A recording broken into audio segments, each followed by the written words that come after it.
Hey friends, I'm so glad you clicked on today's episode.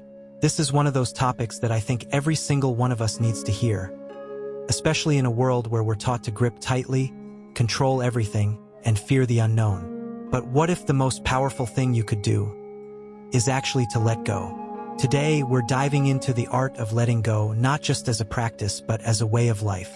This is something that has changed my heart, my mindset, and honestly, the way I move through the world. And I really believe that if you can embrace this message, it might just shift your reality too. If that sounds like something your soul needs today, make sure to subscribe, like, and share this with someone who might need to hear it. Let's begin. Why letting go feels scary, but is often necessary. Letting go is hard, and not because you're weak or too emotional or irrational. Letting go is hard because your brain is wired to hold on, to predict, to plan, to protect. We want certainty. We crave control. And when something threatens that illusion, like a breakup, a rejection, a failed plan, we panic. We think, if I let this go, maybe I'll lose everything. But what if the truth is the opposite? What if holding on too tightly is the very thing that's keeping you stuck? You see, sometimes the universe, or if you're like me, you believe God removes what isn't meant to stay, not to punish you, but to redirect you. Letting go isn't giving up, it's opening space. Let's be real, letting go gets confused with giving up all the time. But they are not the same. Letting go doesn't mean you stop caring. It means you stop trying to force things that aren't aligned.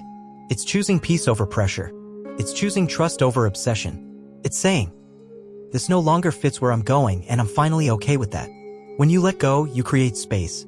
And in that space comes clarity, peace, growth, new relationships, unexpected miracles. But none of it can come in while your hands are clutched in fear. What happens when you let go? There's something almost magical that happens when you finally release what's weighing you down. You stop chasing. You start attracting. It's like the moment you say, I don't need this to feel whole anymore. Life says, good. Now let me show you what I've really got for you. And I'm not saying this to sound poetic or fluffy. I've lived it. There were times I was so attached to a specific person, goal, or outcome that I ignored every red flag, every dead end, every sign telling me it was time to move on. But the moment I surrendered, the moment I finally let go, that's when everything changed. Signs you're holding on too tightly. Here's how you know you're holding on too tight. You feel constant anxiety over one specific outcome. You replay conversations and scenarios endlessly. You resist change even when it's necessary. You place your worth in someone else's hands.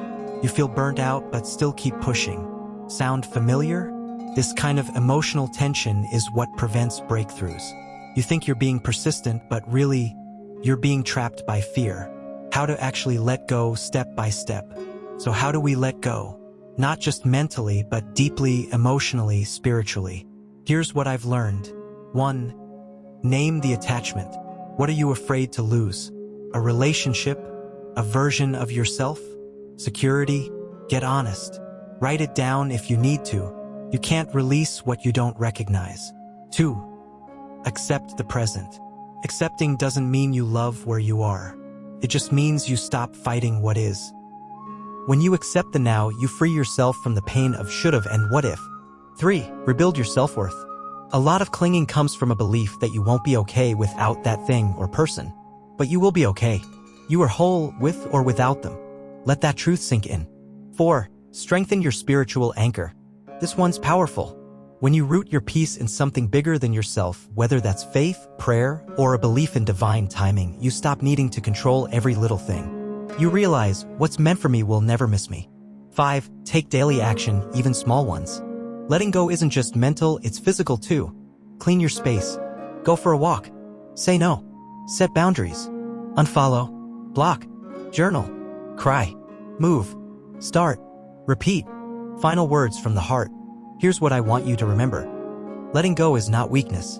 It is strength in its purest form. It's not giving up. It's giving in to peace, to timing, to a bigger plan. And sometimes, it's only when we let go of what we wanted that we receive what we needed. You don't need to have it all figured out right now. You don't need all the answers. All you need to do is take one breath, one step, one moment at a time. Because life gets lighter when your hands are open. If this episode resonated with you, please consider sharing it with someone who might be going through a tough season. You never know how much your small act of kindness can change someone's day or even their life. Subscribe, leave a comment below, and let me know, what are you ready to let go of? Until next time, breathe deep, trust the process, and remember, you are more than what you've lost. You are everything that's still yet to come.